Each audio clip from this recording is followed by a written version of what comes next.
स्मशानातील शांतता आता तहसील कार्यालय कर्जत येथे। आदिवासी समाजाला न्याय कधी?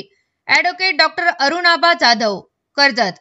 आदिवासी समाजातील वंचित कुटुंबियांना न्याय मिळणार तरी कधी, असा सवाल वंचित बहुजन आघाडीचे राज्य प्रवक्ते ॲडव्होकेट डॉक्टर अरुण आबा जाधव यांनी उपस्थित केला आहे।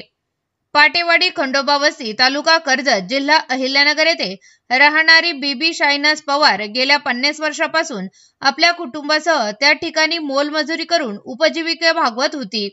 परंतु तिच्या निधनानंतर शासकीय जागेत दफन करण्यास गावातील काही गुंड प्रवृत्तीच्या व्यक्तींनी विरोध केला। या अन्यायाविरोधात मयत शायनाज पवार यांचे पार्थिव थेट तहसील कार्यालय कर्जत येथे आणण्यात आले। गावगुंड बबन किर्दात, बाळू किर्दात, संतोष किर्दात त्यांच्या विरुद्ध तीव्र संताप व्यक्त करण्यात आला। या आंदोलनात वंचित बहुजन आघाडीचे ॲडव्होकेट डॉक्टर अरुण आबा जाधव यांच्यासह कर्जत तालुक्यातील पदाधिकारी व कार्यकर्ते सहभागी होत जाहीर निषेध नोंदविला।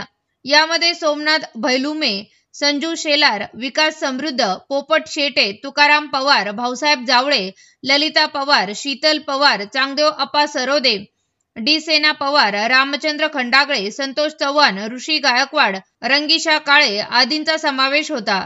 या प्रकरणाची दखल प्रशासनाने घ्यावी व वंचित आदिवासी समाजाला न्याय मिळवून द्यावा, अशी मागणी यावेळी करण्यात आली। आज कर्जत तहसील कार्यालयाच्या समोर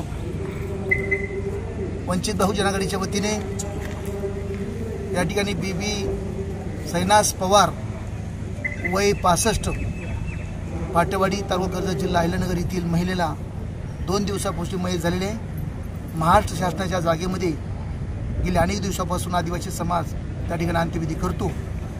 परंतु या गावातील काही गावगुंडांनी त्या महाराष्ट्र शासनाच्या जागेमध्ये अंत्यविधी करण्यास नकार दिला।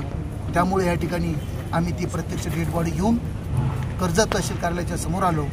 78 वर्षांनंतर देखील या ठिकाणी न्याय मिळत नाहीये, ही दुर्दैवाची गोष्ट आहे। म्हणून इथल्या महाराष्ट्र शासनाच्या दरवाजामध्ये आम्ही हे सगळे समाज बांधव, सर्व आदिवासी बांधव घेऊन या ठिकाणी मृत महिलेला घेऊन या ठिकाणी आलो। आता शासन काय न्याय देते याच्याकडे आम्ही पाहत आहोत। भारतीय संविधानाने दिलेला अधिकार 78 वर्षांनंतर देखील सुद्धा आम्हाला मिळत नाहीये। जाळायला जागा नाही आणि पुरायला जागा नाही, असं वास्तव आमच्या ह्या समाजाचं आहे।